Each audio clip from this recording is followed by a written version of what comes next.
Buenos días. Dentro del proyecto de investigación Ser Mujer en el mercado de trabajo, en la sección Mujer tenía que ser, este mes de mayo lo vamos a dedicar a un tema querido para nosotros, que es la mujer en la universidad.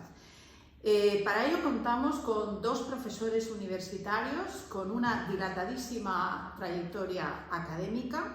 En primer lugar, la profesora Yolanda Vallolivas García, catedrática de Derecho del Trabajo en la Seguridad Social de la Universidad Autónoma de Madrid, que sin duda es una persona conocedora de la institución universitaria, lleva muchísimos años en la profesión, creo que ha tocado todos los palos, creo además que ha roto moldes, ya veremos las estadísticas en muchas dimensiones, y además ha conseguido llegar al nivel más alto en en todos los ámbitos en los que se ha movido. Por eso creemos que es una persona especialmente adecuada para estar hoy aquí.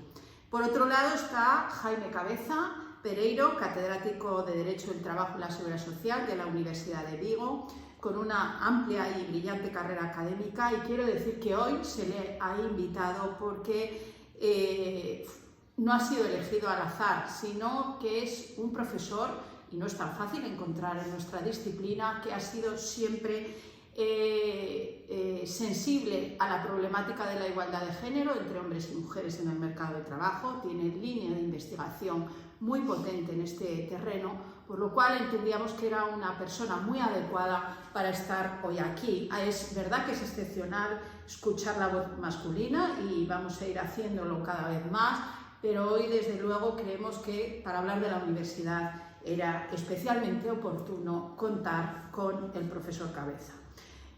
Voy a dar una serie de datos para situarnos y luego comenzamos ya la entrevista. He partido para dar los datos de un informe de brecha salarial de género en la Universidad Pública Española que se publica a finales del año 2021, elaborado por Matilde Masó, Montserrat Golias y Julián Nogueira, profesores de la Universidad de La Coruña, estancia del Ministerio de Universidades, la Agencia Nacional de Evaluación de la Calidad de Acreditación, la ANECA, y la Conferencia de Rectores. Han participado más del 40% de universidades públicas españolas y la muestra cuenta con casi 60.000 profesores de perfil PDI.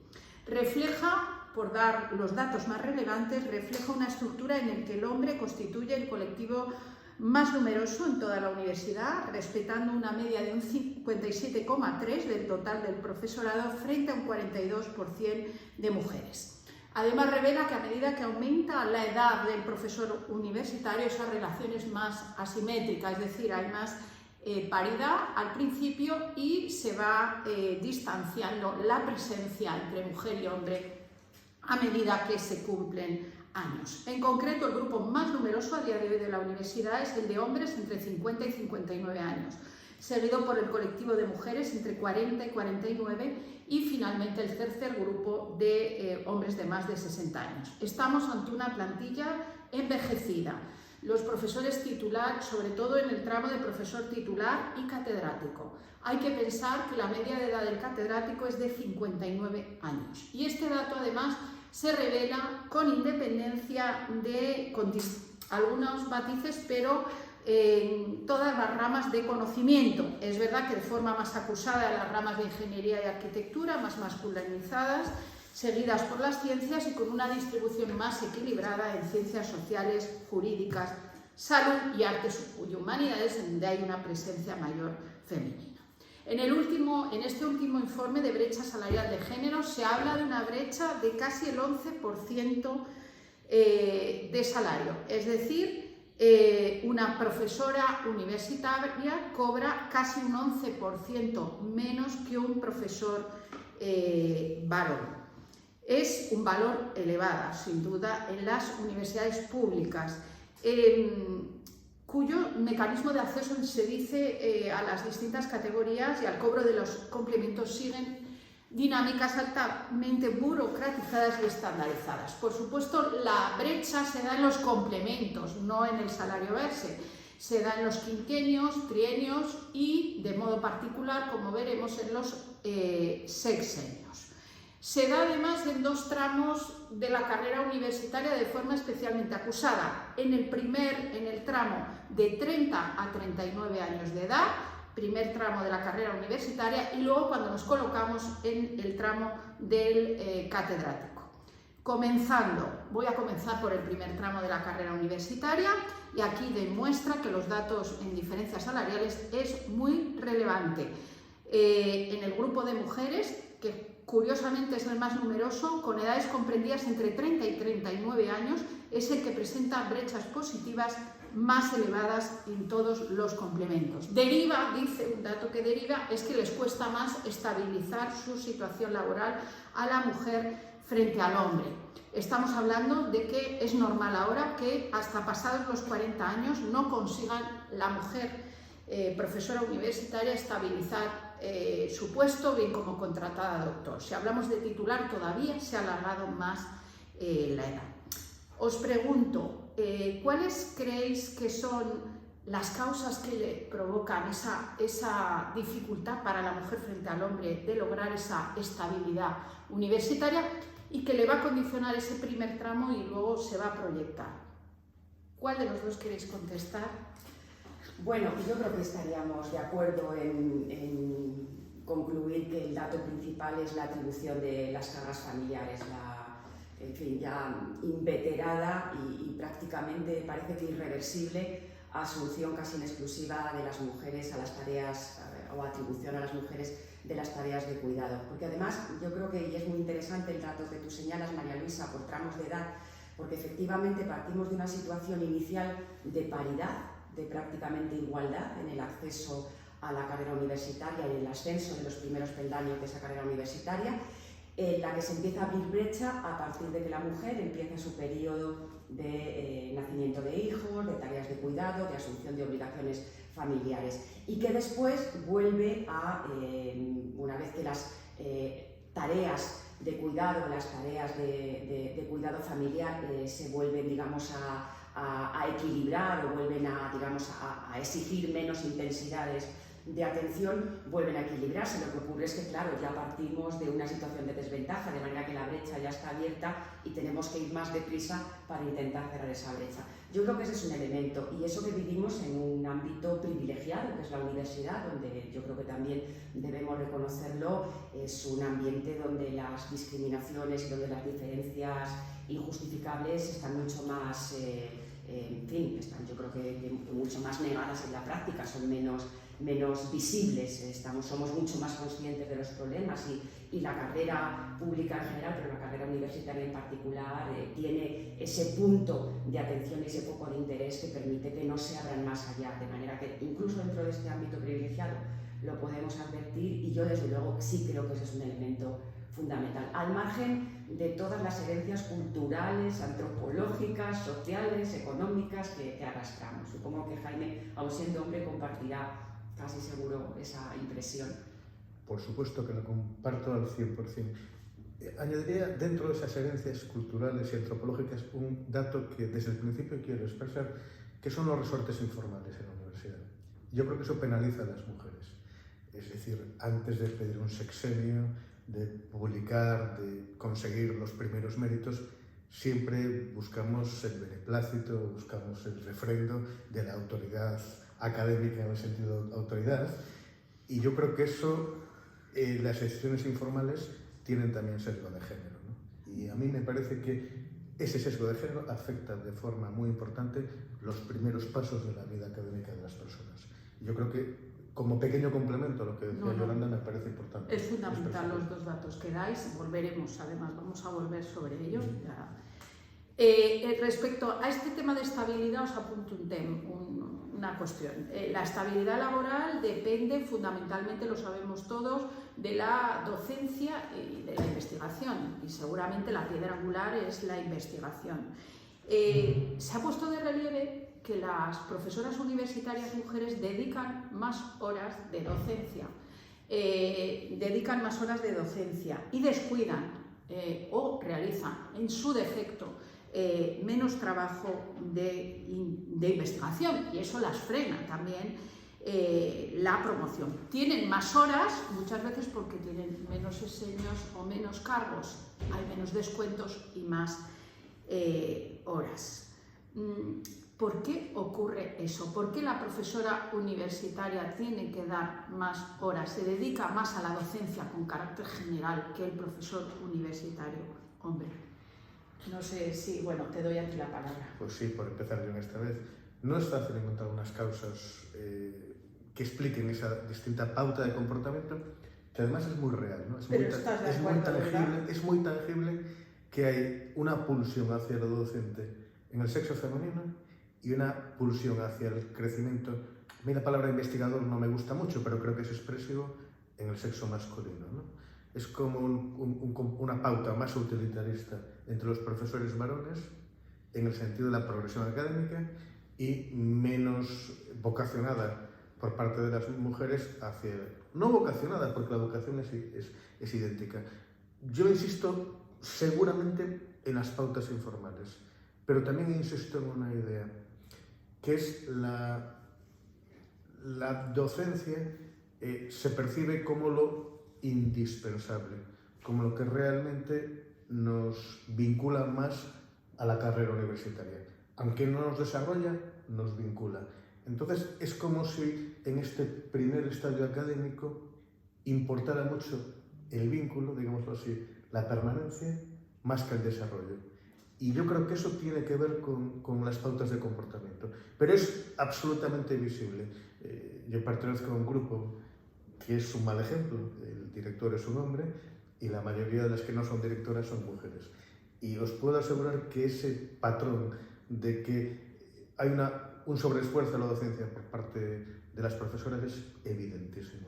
Voy a decir discúlpame, es un bucle infernal. Sí. Porque nosotras las mujeres entendemos la docencia no tanto como una carga, sino como una tarea. Pero efectivamente esa condiciona después nuestro ascenso en la tarea investigadora, con lo cual ya es muy difícil, una vez metidos en ese círculo vicioso, es muy difícil salir. Pero tiene que ver seguramente también lo que tú decías, Jaime, de vocacional, es que seguimos en un ámbito de cuidados. Eso es. Seguimos en un ámbito de atención a otros, de ese elemento social que yo creo que hasta biológicamente debemos tener las mujeres muy implantado, ¿no? Pero fíjate, hay una impostación de que lo docente es fundamental. Esto se dice unánimemente, ¿no? Eso se imposta mucho. La docencia es el servicio que tenemos que prestar. Pero sin embargo, sobre todo cuando hablamos del umbral, clases prácticas, laboratorios, pequeños grupos, ahí es donde lo femenino es mucho más preeminente que lo masculino, ¿no? Es decir, no tanto en la clase magistral, pero sí muy evidente en la gestión del menudeo de la docencia, donde efectivamente quizá tenga que ver también, lo apuntas con la ética del cuidado, ¿no? Como elemento muy tradicional. La atención a sí. Un tercero. Y con una habilidad que tenemos las mujeres, que yo creo que es la empatía. Y en el ámbito de la docencia, la empatía yo creo que es un valor, de manera que seguramente todo favorece que bueno, casi que nos vayamos apartando naturalmente o dejando en un plano secundario de manera natural algunas de las actividades de la carrera universitaria y dedicándonos a aquellas que a lo mejor incluso te producen hasta más satisfacción personal, ¿no? Seguramente no mejores resultados desde el punto de vista de la ascensión profesional, pero... Es verdad, porque luego el profesor universitario, su prestigio depende más de su tarea investigadora que de ser un buen docente en el aula. Por desgracia, a día de hoy es así para la promoción. Llamaba la atención un informe, porque he preparado mucho esta entrevista, que han hecho en la Universidad Complutense en tiempos de COVID, que no sé si lo habréis oído, salió en prensa, desigualdades al descubierto en la universidad por crisis de COVID, y decían, en épocas de confinamiento, la profesora, ahondando en esta idea que habéis dicho, la profesora universitaria se dedicó más a la tarea docente y a atender a los alumnos que estaban desasosegados, ¿no?, por el tema de la pandemia, mientras que el profesor se dedicó a avanzar en sus investigaciones y a hacer difusión de su tarea, porque, decía, el confinamiento me deja más tiempo para investigar. Y decía, bueno, pues esa desigualdad que realmente se produce antes del COVID sale como agravada por esa situación. Siguiendo con el tema de ese primer tramo, ¿Creéis que las estructuras actuales que llamamos vicerrectorados de profesorado, direcciones de departamento, quien fija horarios y carga docente a día de hoy, son de algún modo sensibles a las necesidades de los profesores con responsabilidades familiares, o aquí se eligen los horarios en función de categoría y antigüedad y de ningún modo se tiene en cuenta este hecho? No sé. Bueno, yo tengo incluso anécdotas personales al respecto que serían muy interesantes, pero que voy a evitar porque todavía me producen dolor. Pero he sido víctima de esta falta de atención a las responsabilidades familiares, incluso expuestas hasta de forma dramática, o así lo viví yo. Sería injusto decir que no ha cambiado mucho. Yo creo que ahora mismo el tema de las responsabilidades familiares y la percepción de cómo esa atención a las responsabilidades familiares influye de manera mucho más negativa sobre las mujeres que sobre los hombres no está en el foco de atención. Yo creo que ha habido elementos que nosotros, desde luego, desde la universidad de la que yo provengo, la Universidad Autónoma, hemos ya articulado e implementado en concursos, en docencia, en reparto de docencia, en distribución de tareas, etc. Por tanto, yo creo que ahora sí se es mucho más consciente.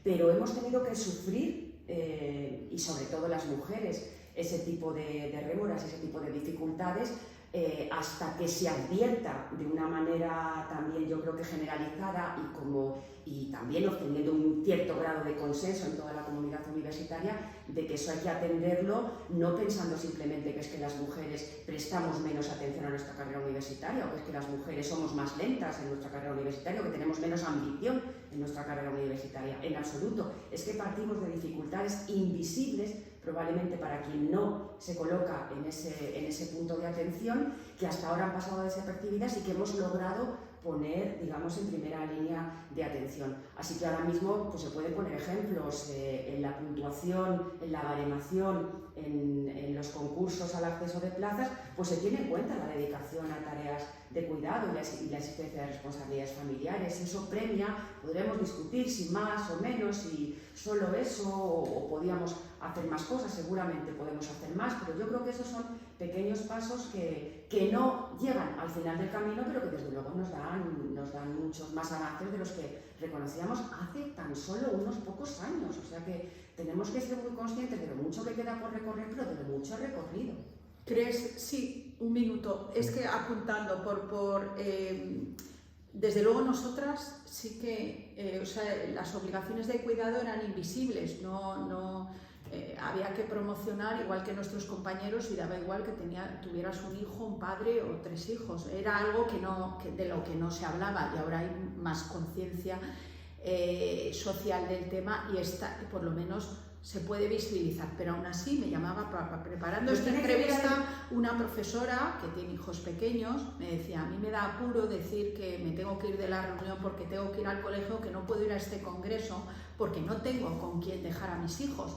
Digo, a ti te lo diría, porque es verdad que yo empatizo por esas situaciones, ¿no? Y cada vez creo que empatiza más gente, pero hay cierto ambiente universitario o profesores que creo que es mejor no decirlo. O sea, me seguían haciendo este tipo de comentarios. Sí, porque las mujeres tenemos que saltar los obstáculos sin que no se note que los saltamos. Exacto. Es decir, que esa doble jornada, ese doble esfuerzo, esa doble dedicación, además a nosotras mismas nos hace sentir que si no podemos con ellas somos más débiles. Es decir, que también arrastramos esa herencia cultural y antropológica que nos hace no quejarnos, no visualizarlo, porque parece que eso es un síntoma de debilidad y efectivamente de inferioridad. Pero iba a decirte, al hilo de lo que estaba señalando, que tiene mucho que ver también el cambio de actitud con que las mujeres hemos llegado a cargos de responsabilidad y probablemente hemos hecho visibles aquello que desde un punto de vista masculino pasaba desapercibido, sin hacer ningún juicio. Es que probablemente los hombres en general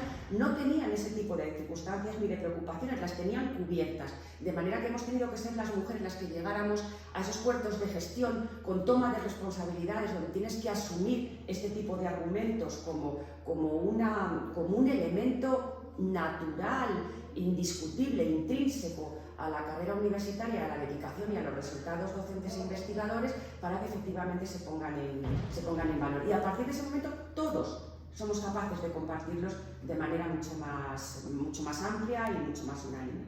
Yo creo que queda. ¿Quieres apuntar, Sí, Jaime? yo, telegráficamente, porque estoy muy de acuerdo, 3 ideas. Primera, hemos evolucionado mucho, no cabe duda, pero todavía cuando hay un espacio de conflicto nos agarramos a lo más medieval, a lo más jerárquico, a lo más tradicional del mérito y la antigüedad. Entonces las situaciones de conflicto otra vez perjudican lo femenino. Porque la mayor jerarquía está ahí, los hombres. No, por eso quiero decir que eso es muy sensible. Segunda idea, y otra idea que a mí me parece esencial. A veces la universidad normativamente debería ir un paso por delante.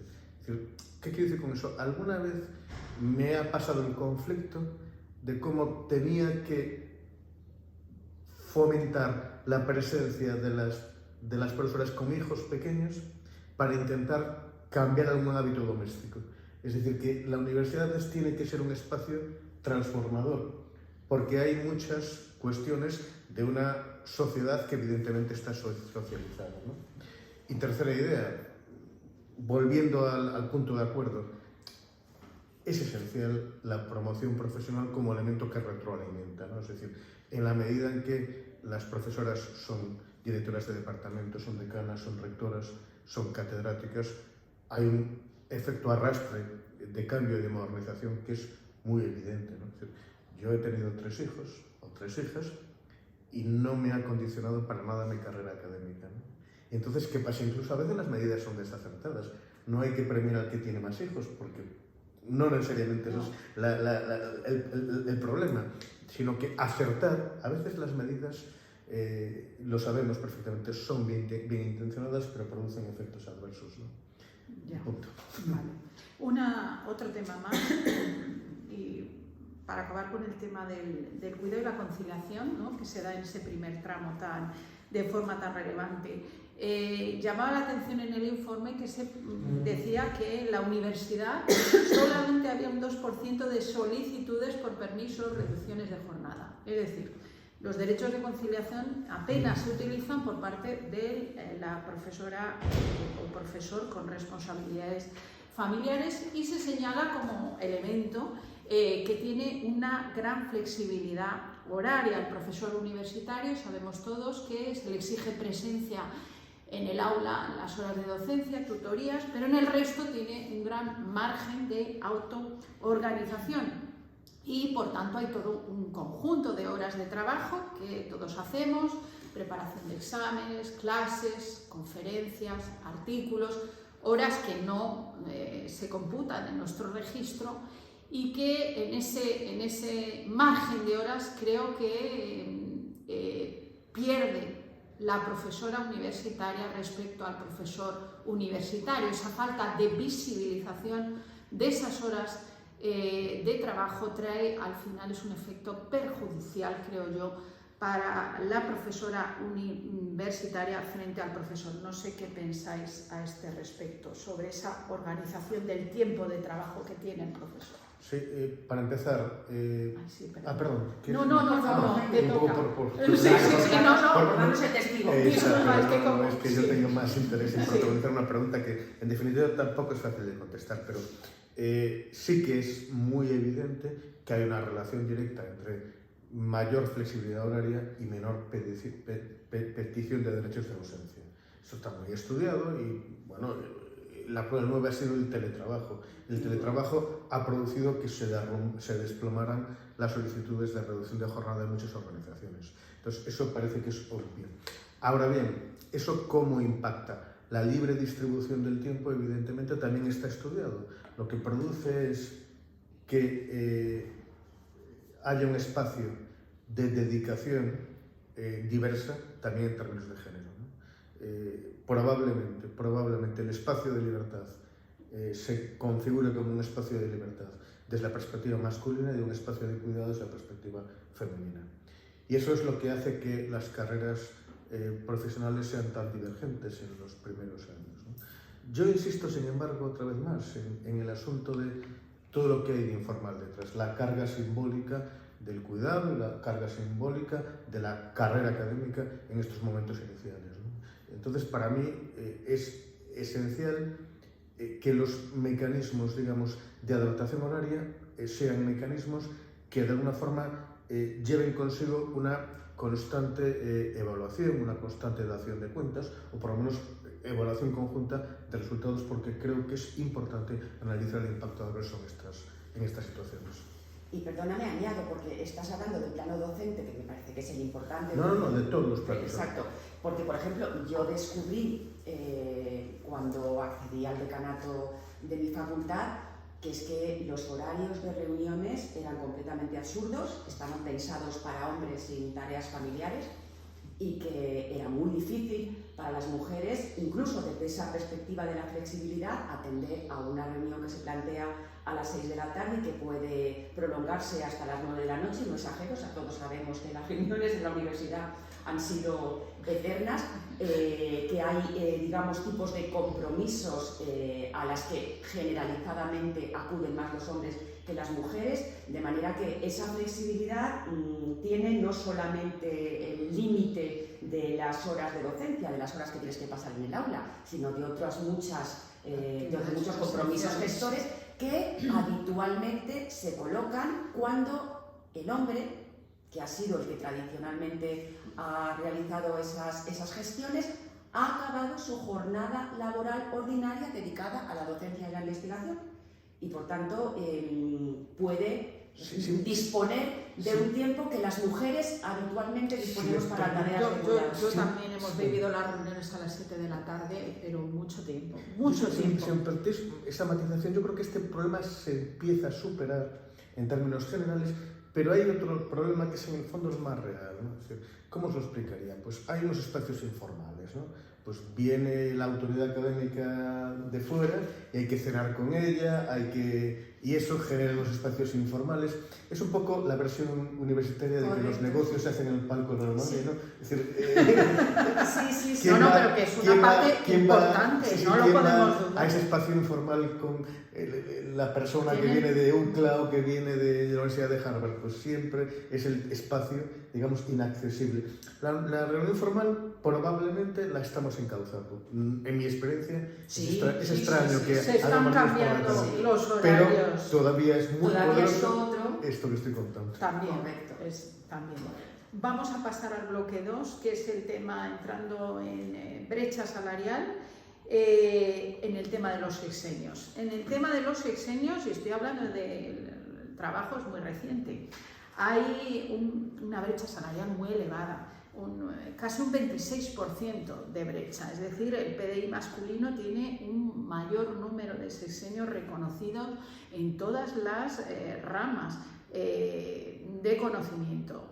Esa brecha se eleva todavía a más del 40% cuando se trata de hablar de dirección de proyectos de investigación. Pero voy al sexenio porque sabemos todos que es una parte fundamental, no solo como complemento, sino para el desarrollo de una trayectoria profesional. El sexenio condiciona el proceso de promoción, el sexenio condiciona dirección de tesis, condiciona la petición de proyectos de investigación, es decir, es un elemento fundamental de la carrera universitaria. Y reputación. El número de sexenios es clave en la Universidad Española. Quiero decir, en esa fase inicial donde el profesor universitario comienza, fase inicial, estoy hablando entre 30 y 40 años, empieza a publicar. Es necesario el apoyo de una persona de autoridad, normalmente el catedrático, que abra los canales científicos, los medios de difusión como índice de impacto. Y aquí os quiero preguntar, ¿las mujeres reciben el mismo apoyo académico de esa figura de autoridad que los hombres para forjar esa carrera universitaria? Es decir, ¿no publica o publica menos solo por elecciones personales porque tiene hijos o otras responsabilidades? ¿O hay algo también de ese apoyo que necesita, abrir puertas en revistas científicas de alto impacto, en donde a veces se ve más postergada, a veces que el profesor universitario, por esa falta de disponibilidad, etc.? No sé cómo lo ves, Yolanda. Bueno, yo debo hablar de la experiencia que conozco más directamente, que es la que yo he vivido. Yo no me he sentido ni postergada, ni me he sentido tratada de manera diferente a mis compañeros masculinos.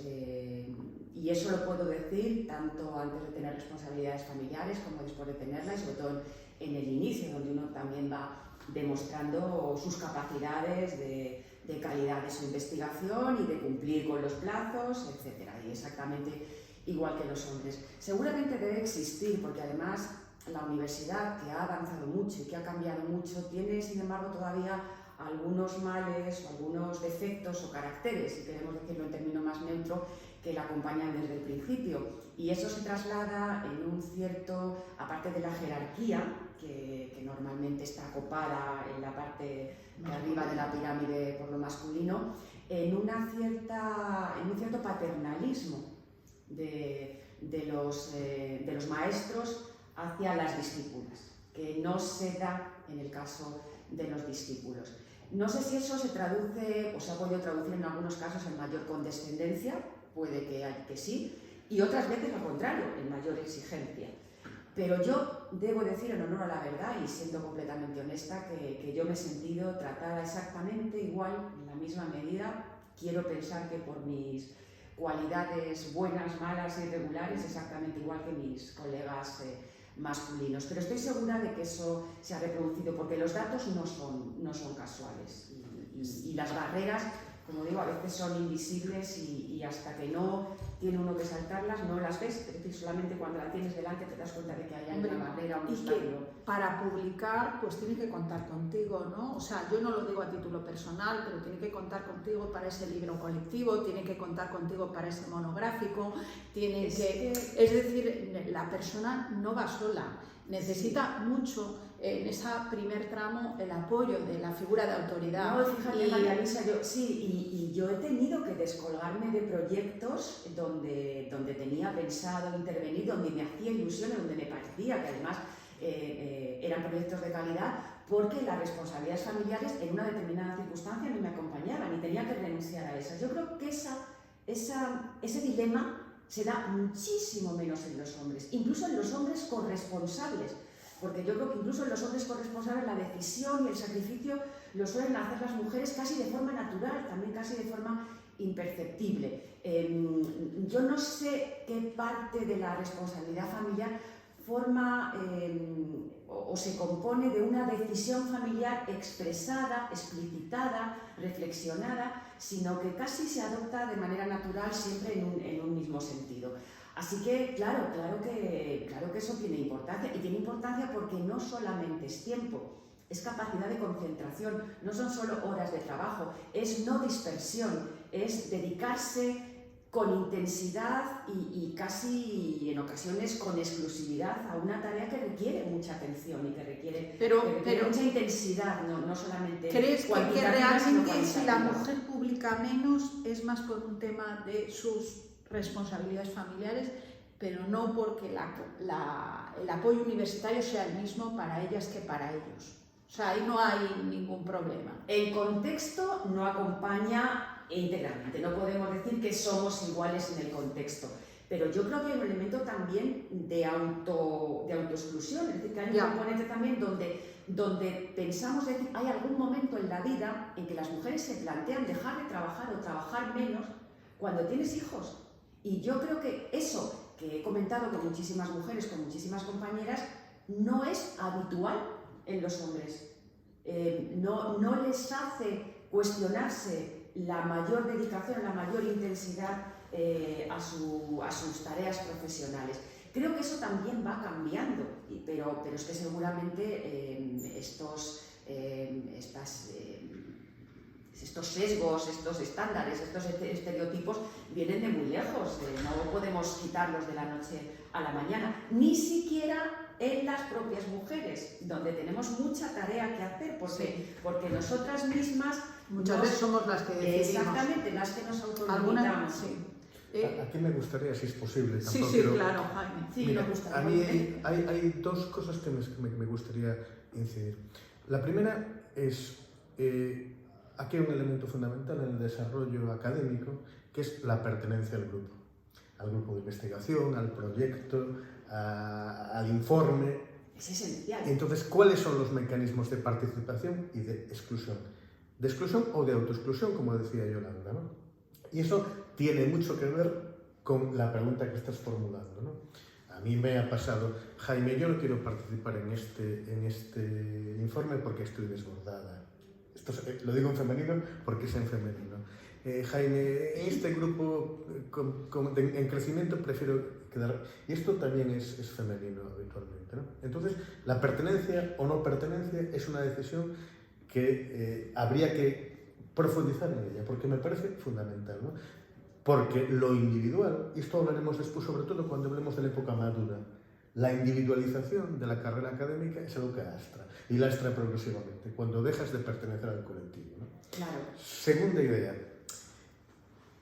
es que estamos en un momento en el que hay que recuperar disciplinas anteriores. Hemos pasado el horror de la crisis económica, no había plazas, no había becas, no había tal. Entonces, ¿qué ha pasado? Que se ha dejado de controlar voy a decirlo como lo dirán los juristas, el dies a quo. ¿Desde cuándo se pide sexenios? ¿Cuál es el primer año hábil para pedir sexenios? Bueno, pues evidentemente ya tengo una beca del ministerio, ya puedo, por lo tanto, devengar tiempo de sexenio. Sin embargo, yo reconozco como miembro del colectivo de quienes somos del famoso grupo de los catedráticos o catedráticas, que en colectivo hemos dejado de prestar atención. Oye, recuerda que ya estás en la primera fase para pedir un sexenio.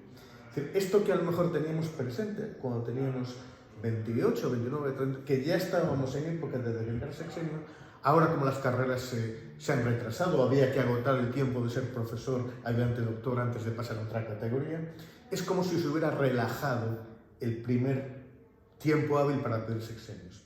Y esto está lastrando, y como coincide ante los datos que daba María Luisa, eran muy evidentes, que en este primer estadio temporal predomina más la presencia de profesoras, eso estadísticamente también nos está perjudicando, ¿no? Entonces, creo que volver a las disciplinas anteriores de, cuidado, estamos todos y todas en tiempo de merecer, por decirlo de una forma gráfica, es importante para que generemos espacios más formales y, por lo tanto, espacios más igualitarios. Y cuando somos más iguales, además, en la etapa donde somos más iguales, donde hay menos diferencias. Yo aquí yo no soy aquí la protagonista, pero sí quiero apuntar un dato.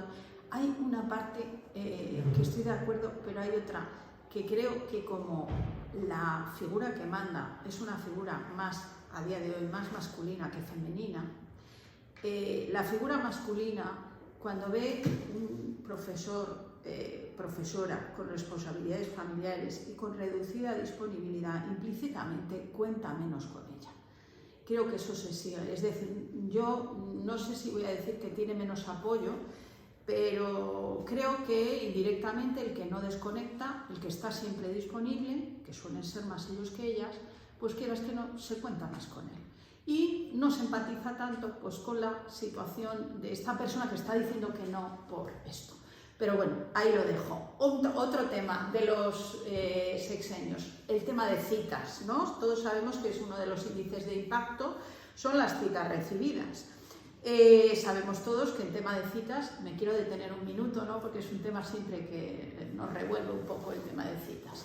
Sabemos que hay pues, las famosas citas de favor por pertenecer a la misma escuela, pero la pregunta es, ¿creéis honestamente que el trabajo de investigación de una mujer es valorado del mismo modo que el de sus colegas? ¿No seguimos a día de hoy dependiendo el reconocimiento profesional de un profesor universitario? ¿No sigue dependiendo en exceso de la opinión del sexo masculino a día de hoy, que es el que detenta el poder en la comunidad y el que dice el trabajo es valioso, el trabajo es citado o no es citado? ¿Cómo veis este tema que es relevante al final en la trayectoria para hacerse un nombre y para contar y tener un cierto peso? No, Jaime, te toca a ti. Es que como terminas tú, pues de repente no, de verdad que no. No, pero esta es pregunta porque para ti. Esta es una pregunta en construcción, porque no es fácil de responder. Porque yo creo que vamos aprendiendo sobre el camino. Voy a hacer un reconocimiento expreso. Yo tuve que pensar, cuando organizaba un seminario, unas jornadas, en introducir cierto porcentaje de profesoras. tuve que pensar y fue un ejercicio de voluntad, no fue algo que saliera expresamente. A ver las ailas. Claro, sí. ¿Por qué? Porque, no, lo reconozco abiertamente. Es una decisión expresa, si se me permite, salir del espacio de confort y empezar a expresar la opinión de que tiene que contarse con el otro sexo, dicho desde en masculino, ¿no? Y eso también hay que exteriorizarlo cuando estás pensando en clave de investigación y de academia. ¿Cuántas personas cito? ¿Qué impacto tiene mi cita?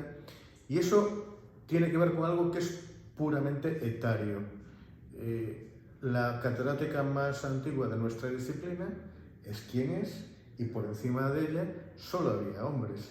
Entonces, las citas de las autoridades digamos clásicas necesariamente son masculinas. Sin querer. De ahí para abajo no cabe duda de que nuestro cuerpo sigue estando masculinizado. Y entonces las citas...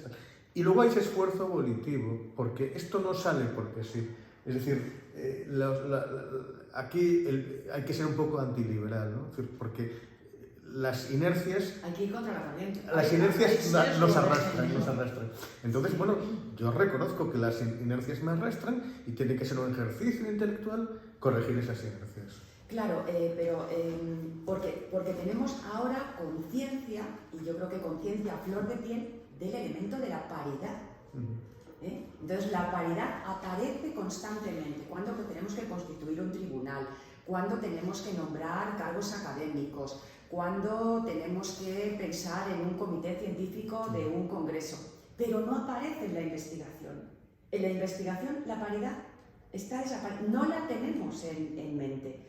Y jugamos con el elemento porcentual, es que porcentualmente los hombres son más, están en posiciones de mayor autoridad desde el punto de vista científico y arrastran, tienen ese elemento de arrastre también invisible, casi transparente. Entonces, o tienes proactivamente que introducir ese elemento, o de nuevo te lleva la corriente, de nuevo te lleva la inercia, con lo cual hay que hacer un ejercicio efectivamente de paridad y de paridad proactiva y consciente y explícita. Hay que hacerla explícita para cambiar ese tipo de cosas. Se van impregnando algunos elementos, pero otros todavía quedan ocultos, terminarán contagiándose de ese mismo efecto, pero es verdad que siguen costando. Algunos, como se han hecho más evidentes, ha sido más fácil corregirlos, y otros probablemente forman ya parte más de la construcción interna, ¿no? de elementos más internos y que se exteriorizan de otra forma. Casi sin darse cuenta uno, sí. A veces se cuela en la investigación. Solo por terminar este bloque, el tema de liderazgo en proyectos de investigación, aquí hay todavía más brecha, ¿no? Hay pocas investigadoras principales, muy pocas directoras de grupos de investigación. No sé si es porque, como decías a veces, ¿no? Hay una autoexclusión, hay una falta de ambición, hay una falta de equipo a los que dirigir, o se da por hecho que van a ser ellos los que dirijan esos proyectos, pero no sé qué pensáis aquí, porque no se anima la profesora universitaria, y es un elemento además importante de cara a su promoción, a dirigir grupos de investigación. Muchas veces se autoexcluye o simplemente coge la rienda a un profesor universitario. Es mayor todavía que los exenios.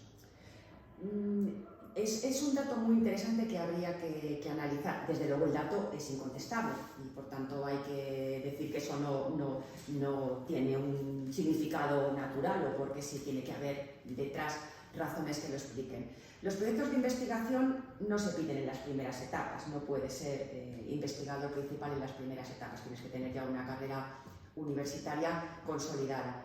Cuando empiezas a tenerla, estás en esa fase intermedia, y la dirección de un proyecto de investigación también supone dedicación y liderar equipos, etc. Cosa que, por cierto, creo que las mujeres hacemos muy bien, porque tenemos, yo creo que esa actitud casi natural de eludir conflictos, de tener más dotes mediadoras y de dirigir bien equipos, evitando incluso competencias que los proyectos de investigación también. Buen ambiente, ¿no? No creo que podemos facilitar. Sí, facilitamos, yo creo que la generación de buenos climas, de climas favorecedores de la cooperación, de la colaboración, etc.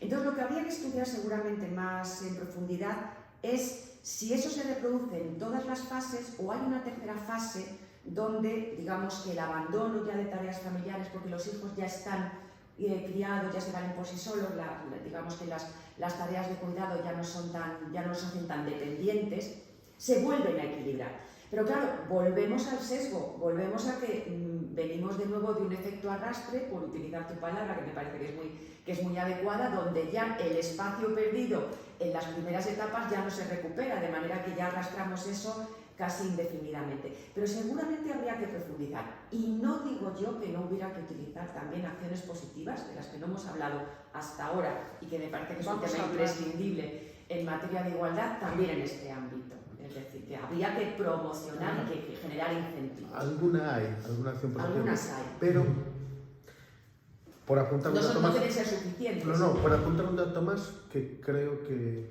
lo que has dicho tú es perfecto. Dato a mayores. Habría que ver el efecto adverso de apostar por liderazgos femeninos.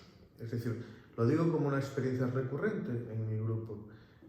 Cuando presentamos proyectos a nivel estatal, autonómico, europeo, y no va de IP quien tiene más galones, más sexenios, más tal, eso se penaliza por parte de los órganos evaluadores.